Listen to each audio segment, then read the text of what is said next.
আপনাদেরকে আমি একটা সুন্দর একটা টিপস শিখাই দেবো যে একুরিয়ামের মাছ অসুস্থ হলে সুস্থ করবেন কিভাবে, খুব দ্রুতই সুস্থ হয়ে যাবে। যদি আমার এই ভিডিওটা সম্পূর্ণ দেখে শিখতে পারেন তাহলে মাছটা সম্পূর্ণ সুস্থ হয়ে যাবে। কিভাবে সুস্থ করবেন এটা আমি আপনাদের সম্পূর্ণ ভিডিওর মাধ্যমে আজকে তুলে ধরবো।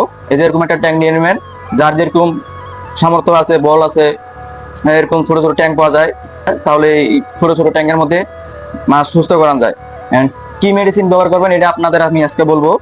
এই যে এই মিথিনিন ব্লু আর হলো গিয়া মোটা লবণ, এই মোটা লবণটা একুরিয়াম সবাই গেলে পাবেন, আমার কাছেও পাবেন। এই মিথিনিন ব্লু আছে, এটা আমার কাছেও আছে। যদি কেউ নিতে চায় তাহলে আমার সাথে যোগাযোগ করবেন। এখন দেখাই যে কিভাবে সুস্থ করবেন, বুঝাই দেই ভিডিওর মাধ্যমেই।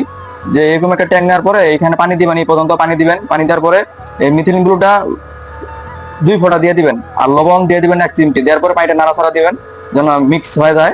তারপরে দেখবেন যে আপনার যে মাছটা অসুস্থ, ওই মাছটা নিয়ে এখানে রেখে দিবেন। 3 দিন মাছটা রেখে দিবেন, দেখবেন মাছটা সুস্থ হয়ে যাবে। আর চেষ্টা করবেন মাছ এই পানিটা যেন রোদের মধ্যে রাখার। একটু যদি রোদ পায় তাহলে মাছটা আরো দ্রুত সুস্থ হয়ে যাবে, কারণ ঠান্ডা পানির কারণে মাছটা অসুস্থ হয়। যদি একটু রোদ পায় তাহলে গুলো মাছটা আর বেশি তাড়াতাড়ি সুস্থ হয়ে যাবে। আর যদি আমার ভিডিওটা ভালো লাগে থাকে তাহলে আমার চ্যানেলে নতুন না থাকলে একটা সুন্দর মতো একটা সাবস্ক্রাইব করে দেবেন আর একটা কমেন্ট করে দিবেন। যদি ভিডিওটা ভালো লাগে থাকে তাহলে একটা সাবস্ক্রাইব করে দিবেন। ধন্যবাদ সবাই।